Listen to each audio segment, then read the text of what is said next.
তুমি নিশ্চিত মা এটা সম্ভব হবে? সবকিছু জেনে বুঝে ওরা এটা মেনে নেবে? আগেই তো একটা সমস্যা তৈরি করে রেখেছি, বড়র বদলে বাড়ির ছোট মেয়েকে বিয়ে করতেছে। এরপর যদি ওরা আমাদের ঘাড় ধাক্কা দেয় তখন? আমি কিন্তু কথা বলে বুঝেছি বাড়ির বড় মেয়ের তুলনায় ছোট মেয়েটির ব্যাপারে ওরা অধিকতর সেন্সিটিভ। নিজের পজিশনটা ভুলে গেছিস বোধহয়। শোন, তুই যেখানে জব করিস সেই জায়গা ব্রিলিয়ান্ট ছেলে মেয়েদেরও অ্যাচিভ করতে অনেক কষ্ট করতে হয়। 8 অঙ্কের না হলেও তার কাছাকাছি মাইনে এই সংসারের নিজেদের যে কোনো একটা মেয়েকে দিতে পারলে ওরা বর্তে যাবে। দেখলি না ঠাকুমা বুড়িটাকে? বড়র বদলে ছোটকে পছন্দ শুনিয়েও কেমন নাল ঝোল গড়িয়ে পড়া মুখে সবাইকে আপ্যায়ন করছিল।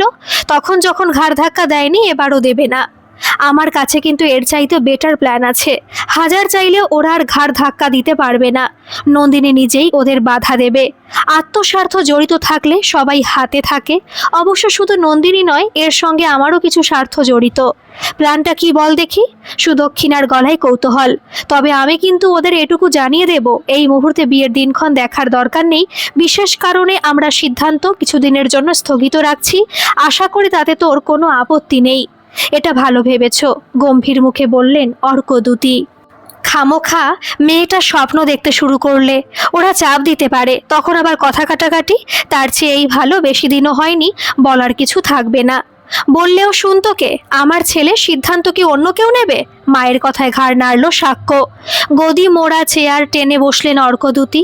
আমার কেবল একটাই কথা, যা করবি ভেবে চিন্তে করবি। সবার সামনে ওই মেয়ে যেন আমাদের কোনো রকম অপমান না করে বসে। বরাবর বড় পোস্ট, চাকরি করেছি, সোসাইটিতে স্ট্যাটাস মেনটেন করে চলেছি, কেউ আঙুল তোলার সাহস পায়নি। সমাজে আমাদের একটা ইজ্জত আছে। বিয়ের জন্য আরও অনেক মেয়ে পাওয়া যাবে, কিন্তু নন্দিনীকে পাওয়া যাবে না, শান্ত গলায় বলল সাক্ষ্য। নেক্সট প্রমোশন পেতে গেলে যে কোনো উপায়ে ওই মেয়েকেই আমায় ম্যানেজ করতে হবে। এবার সুদক্ষিণা আর অর্কদূতী একযোগে ছেলের দিকে তাকালেন। সাক্ষ্য কি বলছে তা তাদের মাথায় ঢুকছে না। নীরবতা ভেঙে সুদক্ষিণা বললেন, তোর বিয়ের সঙ্গে প্রমোশনের কি সম্বন্ধ?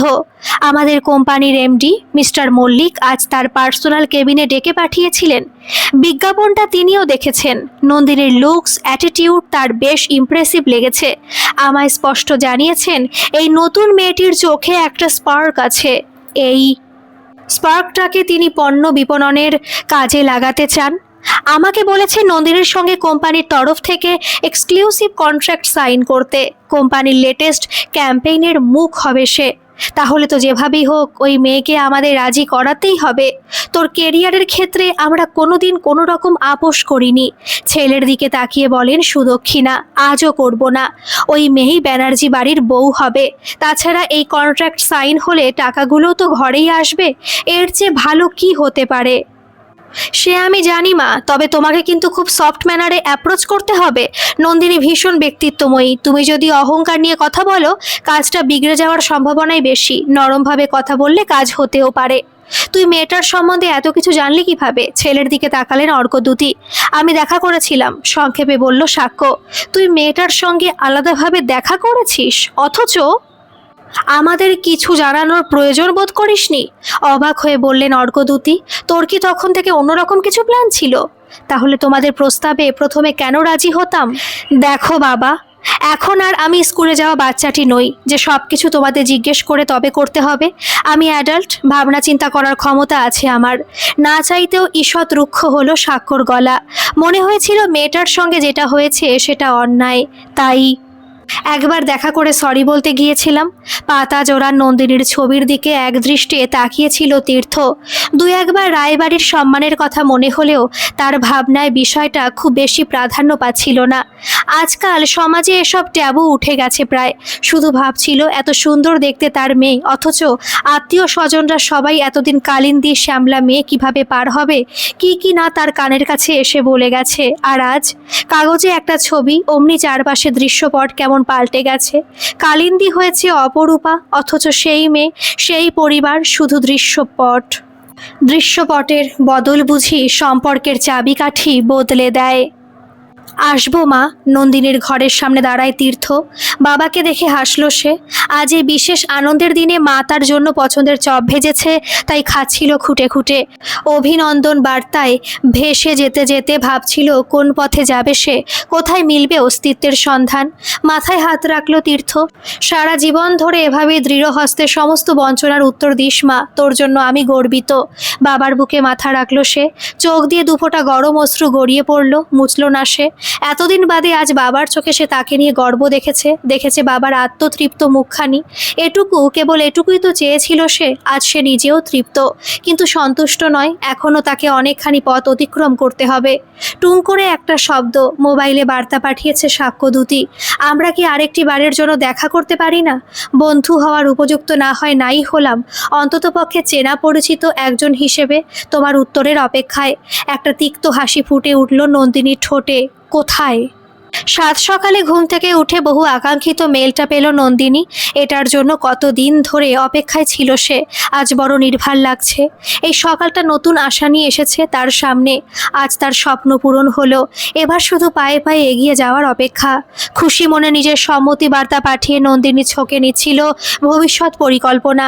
ঠিক তখনই ফোন করলো পরন্তপ। কিরে, হাজারো মানুষের শুভেচ্ছা বার্তায় ভেসে যেতে কেমন লাগছে?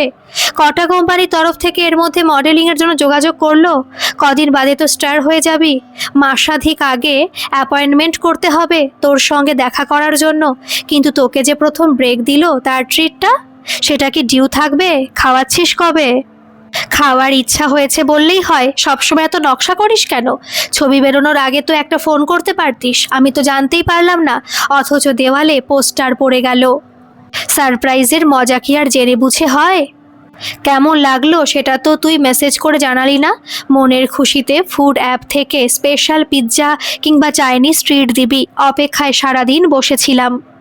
পারিস বাবু ড্রামা করতে। এমন সময় নিচ থেকে চেঁচামেচির শব্দ ভেসে এলো। সবাইকে ছাপিয়ে কাকার গলার স্বর এই ওপর অবধি শোনা যাচ্ছে। ফাঁকে ফাঁকে বার দুই ঠাকুমার গলাও শোনা গেল। চকিতে সতর্ক হলো নন্দিনী। তোকে একটু বাদে ফোন করছি আমি। আমার আত্মবিশ্বাস ফিরিয়ে দিয়েছিস, ট্রিট তো দেবই তোকে। কোথায় খাবি, কবে খাবি আগে ভাগে জানাবি কিন্তু। বড় লোক তো নই। এখন রাখছি রে। ব্যস্ত মানুষজন আজকাল। ঠিক আছে চল, আমিও কাজে যাই তবে। নিচে নামতে নামতে সে শুনতে পেল কাকা অভিযোগের ভঙ্গিতে বাবার দিকে তাকিয়ে বলছে, আমার সঙ্গে এমনটা না করলেও পারতিস দাদা। কি ক্ষতি করেছিলাম তোদের যে এভাবে? দেখ গিয়ে একবার। মেয়েটা কেঁদে কেঁদে সারা হচ্ছে। আমার ছোট মেয়েটা সবেমাত্র স্বপ্ন দেখতে শুরু করেছিল, ভেঙে দিতে নাও পারতিস? জানিস তো মালু কতখানি ইমোশনাল। এবার যদি মনের কষ্টে আমার মেয়েটা কিছু একটা করে বসে, তার জন্য কিন্তু রায়বাড়ির সবাই দায়ী থাকবে, এই আমি বলে দিলাম। মনে হয় না শুধু শুধুই তুই আমাদের দায়ী করছিস? কি করেছে নন্দিনী, কি করেছি আমরা ওদের জন্য? নন্দিনী নিজের ভবিষ্যৎ নিয়ে ভাববে না? এ কেমন দাবি তোদের? ওরা নিজেরাই যদি ফোন করে নতুনভাবে ভাবনা চিন্তা করার জন্য সময় চায়, আমরা তাতে কী বা করতে পারি? আমরা তো আর ফোন করে সম্বন্ধ ভেঙে দিইনি। যখন তোর মেয়েকে নন্দুর বদলে ওরা পছন্দ করেছিল, তখন তো তোদের কারোর একবারের জন্য মনে হয়নি এই ঘটনায় আমার মেয়েটার মানসিক অবস্থা কি হতে পারে? কখনো ভাবিনি আমার ছোট ভাই এমন স্বার্থপর হবে। গম্ভীর মুখে বলল সুতীর্থ। নাকি আমার মেয়েটা কোনোদিন তোদের চোখে মানুষ হিসেবে গণ্যই হয়নি? আপনি কি তারই বদলা নিতে আমার ছোট্ট মেয়ের সঙ্গে এমনটা করলেন? বিষাদ তিক্ত কণ্ঠে বলে উঠল পাপড়ি। নইলে এই মুহূর্তে নন্দিনীর অমন দামি দামি গয়না পরে খোলামেলা ফটোশ্যুট করার দরকার কি ছিল? আমার মেয়েটাকে কষ্ট দিলে কি লাভ হলো আপনাদের? কি যে জাদু করেছে সাক্ষ্যকে কে জানে। আজ আমি সবার সামনে বলছি, নন্দিনী যদি নিজের করে সাক্ষ্যকে পেয়েও যায়, কোনো দিন সুখী হতে পারবে না। আমার দীর্ঘশ্বাসে ওরা কোনো দিন সুখী হতে পারবে না। কি হচ্ছে কি ছোট বৌমা, তুমি কি পাগল হলে? পারলে ঘরে গিয়ে মেয়েটাকে সামলাও, আমি নিজে কথা বলবো ওদের পরিবারের সঙ্গে, বলল সরলা। একবার সম্বন্ধ করে আবার কোনো কারণ ছাড়াই ভেঙে দেওয়া ঠিক নয়। মালু দিদিভাইয়ের মনের অবস্থার কথাটাও তো ওদের বোঝাতে হবে। ওরা তো মানুষ খারাপ নয়। আমার স্থির বিশ্বাস ওরা বুঝবে। তাছাড়া এখনই নেগেটিভ ভাবছো কেন? ওরা তো খানিক সময় চেয়েছে কেবল। আপনার এই বিবেচনা বোধ বড় নাতনির সময় কোথায় ছিল মা? সৃজনী যে এতক্ষণ এই ঘরেই বসেছিল, ভুলেই গিয়েছিল সবাই। তখন তো আপনার বড় ছেলেকে বুঝিয়েছিলেন এত ভালো সম্বন্ধ হাতছাড়া করা উচিত হবে না। বিয়ে যার সঙ্গেই হোক, জামাই তো রায়বাড়িরই হবে। এমন একটা সময় অতীত নিয়ে নাড়াঘাটা করছো কেন বড় বৌমা? যা হওয়ার তা তো হয়েই গেছে। নন্দু তো নিজেকে সামলেই নিয়েছে। সৃজনী তো ঠিকই বলেছে মা, দুই নাতনি তোমার, দুজনেই রায়বাড়ির উত্তরাধিকারী। তাহলে একবার দুবার নয়, বারবারের জন্য একজনের প্রতি অবিচার আর একজনের প্রতি পক্ষপাতিত্ব কেন? এ কেমন বিচার তোমার মা? যে যৌথ সংসারের কথা ছোট থেকে শুনে এসেছি তোমার মুখে, সে যৌথ সংসার কি আসলে অসাম্য আর বঞ্চনার ভিতের ওপর দাঁড়িয়ে? বলার মতো কোনো কথা জোগায় না আর সরলা দেবীর মুখে মাথা নত করে দাঁড়িয়ে থাকে। চিরকালের বাধ্য সন্তানটি যে কখনো এভাবে তাকে সত্যের মুখোমুখি দাঁড়াতে বাধ্য করবে ভাবেনি তো কখনো। সে ব্রাহ্ম মুহূর্তে সবার মাঝে এসে দাঁড়ায় নন্দিনী। মুহূর্তে যেন সময় থমকে যায়। আমায় তোমাদের কিছু বলার আছে। পাগলিনীর ভঙ্গিতে ছুটে আসে পাপড়ি, তর্জনী উঁচিয়ে বলে, ছোট বোনটার স্বপ্ন ভেঙে তার ওপর নিজের প্রাসাদ গড়ার কথা বলতে এসেছিস তো? সব জানি আমি। সুখী হবি না তুই, কোনো দিন সুখী হবি না। তুই এখান থেকে যা মা, এই মুহূর্তে কিছু বলার উপযুক্ত নয়। বলে ওঠেন তীর্থ। স্বার্থে আঘাত লাগায়, এরা পাগল হয়ে গেছে। ধীর পায়ে ওপরে চলে যায় নন্দিনী। কথা বলা হয় না আর, কিন্তু বাড়ির সবাইকে কথাটা বলা ভীষণ জরুরি ছিল। এর ওপর যে তার ভবিষ্যতের অঙ্ক নির্ভর করছে। পালাজো আর ক্রপ টপ, হালকা লিপস্টিক, কানে স্টাড আর খোলা চুল, এটুকুতে যথেষ্ট আকর্ষণীয় লাগছিল নন্দিনীকে। আসলে সবটাই ব্যক্তিত্বের খেলা। ওই ঝলক যার আছে তার আর আলাদা করে সাজতে হয় না। নন্দিনী বিশ্বাস করে ট্রেন্ড বদলে যায়, কিন্তু স্টাইল অনুকরণীয়। তাই স্টাইলের কথা উঠলেই ব্যক্তি মানুষের একটা ঝলক ভেসে ওঠে চোখের সামনে। যেমন আশা পারেখ, ওয়াহিদা রেহমান, মধুবালা, সুচিত্রা সেন। এতদিন লুক্কায়িত ছিল যা বহু কষ্টে অর্জন করা আত্মবিশ্বাস আজ তাকে শানিত করেছে। তাকিয়ে দেখল নন্দিনী, পাড়ার সবার চোখের দৃষ্টি যেন নতুনভাবে তাকে মাপতে ব্যস্ত। পরনিন্দা পরচর্চা করা কাকিমা জেঠিমার দল তার সঙ্গে কথা বলতে, তার বিষয়ে জানতে বেশ কৌতূহলী হয়ে পড়েছে। কোনোভাবেই শালীনতার সীমা অতিক্রম না করে কৌতূহলী মুখগুলোর প্রশ্নের জবাব হাসি মুখে দিয়ে ক্যাবে উঠল সে। গন্তব্য শহরের বহুল পরিচিত নামি 5 স্টার হোটেল। স্মার্টলি রিসেপশনের দিকে এগিয়ে গেল সে। ড্রেসের সঙ্গে মানানসই হবো ব্যাগ হাতে মেয়েটার দিকে দু একজন তাকিয়ে দেখছে, হয়তো চেনার চেষ্টাও করছে। যদিও প্রথমবার এত দামি হোটেলে এসেছে সে, কিন্তু কোনোভাবেই তাকে বেমানান লাগছে না। আগে ভাগে সার্চ করে এসেছে সে। এখানে বিভিন্ন কুইজিনের জন্য বিভিন্ন রেস্তোরাঁ রয়েছে। মেসেজে করে টেবিল নং আগে জানিয়ে দিয়েছিল সাক্ষ্য। রিসেপশনে গিয়ে রেস্তোরাঁর নাম, টেবিল বুকিং নম্বর বলতেই একজন উর্দিধারী কর্মী পদ দেখিয়ে নিয়ে গেল তাকে। আত্মবিশ্বাস ঝলক আর মার্জিত ভঙ্গিতে নন্দিনীকে স্বতন্ত্র লাগছিল। ব্যক্তিত্বের ঝলক ফুটে উঠছিল চেহারায়। নিচু গলায় বলল সাক্ষ্য, মাত্র কয়েকদিনই চলন বলন কেমন পাল্টে গেছে দেখছো। মৃদু হাসতের সুদক্ষিণা। সাফল্যের আলো বুঝিস? ওই আলোতে চেনা মানুষকেও অচেনা লাগে। তবে এবার থেকে এই আলো আমাদের বাড়িতেই জ্বলবে। ছেলের হাতে আলতো করে চাপ দিলেন তিনি। এই মেয়ে যতই সাবলীল হোক তার কথা ফেলতে পারবে না। বিয়ের পর থেকে যে পদ্ধতিতে গোটা সংসারের নিয়ন্ত্রণ নিজের হাতে নিয়েছেন, ভবিষ্যতে সেভাবেই এই মেয়েকে নিয়ন্ত্রণ করবেন। সুদক্ষিণা হাসলেন সহজ অঙ্ক মেলানোর ভঙ্গিতে। তাকিয়ে দেখল পুল সাইডে একটা টেবিল দখল করে সাক্ষ্য আর তার মা বসে আছে। একটু অবাক হলো নন্দিনী। মেসেজে তো সাক্ষ্য জানায়নি তার মাও আজ সঙ্গে আসবে। তবে কি এরা তাকে ইমোশনাল করে নিজেদের কাজে আদায় করতে চায়? মনে মনে হাসল নন্দিনী। সে আর আগের সেই মুগ্ধ মেয়েটি নেই। সংসারের হিসেব নিকেশের অঙ্ক এই কদিনেই ভালো বুঝেছে। বসো, নরম গলায় বললেন সুদক্ষিণা। তোমার সাফল্যে আমি কিন্তু খুব খুশি। ব্যক্তিত্বের ঝলক প্রতিটা ছবিকে অনবদ্য করে তুলেছে। ক্যাম্পেইনটাও যথেষ্ট আকর্ষণীয়। তোমাকে যারা এভাবে ফুটিয়ে তুলতে সাহায্য করেছে তাদের ধন্যবাদ দিও। তুমি একাই নও, পর্দার আড়ালে থাকলেও তোমার সাফল্যের কিন্তু এরাও সমান অংশীদার। আমি জানি আন্টি, খুব ছোট হলেও জীবনে প্রতিটি মানুষের অবদান আমি স্মরণে রাখার চেষ্টা করি। সংক্ষিপ্ত কথায় উত্তর দিয়ে চেয়ার টেনে বসলো নন্দিনী। সামান্না থেকে অসামান্য হয়ে ওঠার এই জার্নিটা একটু অন্যরকম সেলিব্রেট করার ইচ্ছে নিয়েই তোমায় এখানে ডেকে পাঠানো। আজকের ট্রিটটা তাই আমার তরফ থেকে। আন্টি হিসেবে এটুকু অধিকার নিশ্চয়ই আছে আমার। হাসি মুখে ঘাড় নাড়ল নন্দিনী। এদের পরিকল্পনা ঠিক কি এখনও বোঝা যাচ্ছে না। কি চাইছেন ভদ্র মহিলা? তবে কি সে যা কল্পনা করে এসেছিল তার পুরোটাই ভুল? ওয়েটার দুরকম সিজলার নিয়ে এসেছে। ধোয়া উঠছে খাবারগুলো থেকে। নিপুণ ভঙ্গিতে প্রত্যেকের প্লেটে খাবার তুলে দিয়ে ওয়েটার চলে যেতে ঈষৎ হাসলেন সুদক্ষিণা। মার্জিত মাপা হাসি। জীবনে হিসেব করে পা ফেলা মানুষজনের হাসিটাও মাপা হয়, ভাবল নন্দিনী। প্রথমে ভেবেছিলাম এই ট্রিটে কেবল তুমি আমি থাকবো, কিন্তু সাক্ষ্য একটু জোর করেই আমার সঙ্গে এলো। সে নাকি তোমায় কিছু বলতে চায়। এইবার ঝুলি থেকে বিড়াল বেরোবে। নিজেকে প্রস্তুত করলো নন্দিনী, হাসি মুখে তাকালো সাক্ষর দিকে। উৎসাহী স্বরে বলল সে, আসলে তোমার ব্রাইট ফিউচারের জন্য আমার তরফ থেকে একটা প্রস্তাব আছে। রিসেন্টলি আমাদের কোম্পানি একটা ক্যাম্পেইন লঞ্চ করছে, সাবেকি সাজে আধুনিকা বঙ্গললনা। তোমায় তার প্রধান মুখ হয়ে উঠতে হবে। এক্সক্লুসিভ কন্ট্রাক্ট, রেমুনেশনের অঙ্ক বেশ ভালো। সবচাইতে বড় কথা, এর জন্য তুমি বিশাল এক্সপোজার পাবে। এলিট সোসাইটিতে পরিচিতি বাড়বে। দেখবে তোমার কেরিয়ার গোল সেট হয়ে যাবে। কোনো রকম কোম্পানি প্রজেক্ট নিয়ে আলোচনা করতে এখানে আসিনি আমি। একই রকম মাপা হাসলো নন্দিনীও। এমন কিছু ভাবনায় থাকলে প্রফেশনাল অ্যাপ্রোচ সহকারে আগে ভাগে অ্যাপয়েন্টমেন্ট নেওয়া উচিত ছিল। আমি এসেছিলাম একজন চেনা পরিচিত মানুষের সঙ্গে দেখা করতে, যারা ভবিষ্যতে আমাদের। আর চোখে ছেলের মুখের দিকে তাকালেন সুদক্ষিণা। সে মুখে মেঘ জমছে, আসন্ন ঝঞ্ঝার পূর্বাভাস যেন। তাকেই সব ঠিক করতে হবে যেভাবেই হোক। কাজটা ঠিক মতো হলে ছেলের কেরিয়ারে নতুন সাফল্যের পালক গাঁথা হবে বলে কথা। থামলেন, সময় নিলেন। সামান্য আর একটা কথা ছিল। বলুন। কাটায় চিকেনের টুকরো গাঁথল সে। আমি যতদূর জানি প্রথম থেকে সাক্ষ্যকে তোমার অপছন্দ ছিল না। আমরা যদি নতুন করে সম্পর্কটা নিয়ে এগোতে চাই, তা তো আর সম্ভব নয় আন্টি। থমকে গেলেন সুদক্ষিণা। নন্দিনী যে এমন স্পষ্ট ভাষায় তার মুখের ওপর না বলবে কল্পনা করতে পারেননি তিনি। বিমূঢ় ভঙ্গিতে খানিকক্ষণ ছেলের মুখের দিকে তাকিয়ে রইলেন। সম্বিত ফিরে পেয়ে একটু বোধহয় গুছিয়ে নিলেন নিজেকে। এই মুহূর্তে না বলার তো কিছু দেখছি না। এখনই তো তোমার সিদ্ধান্ত জানাতে বলা হয়নি। বাড়ি যাও, ঠান্ডা মাথায় ভেবেচিন্তে দেখো, তারপর না হয় নিজের সিদ্ধান্ত জানিও। আর যদি বাড়ির মানুষজনের মনোভাব নিয়ে কোনো সমস্যা থাকে, সেক্ষেত্রে না হয় আমি নিজে তোমার ঠাকুমার সঙ্গে কথা বলবো। মনে হয় না ওদের দিক থেকে কোনো রকম আপত্তি আসবে।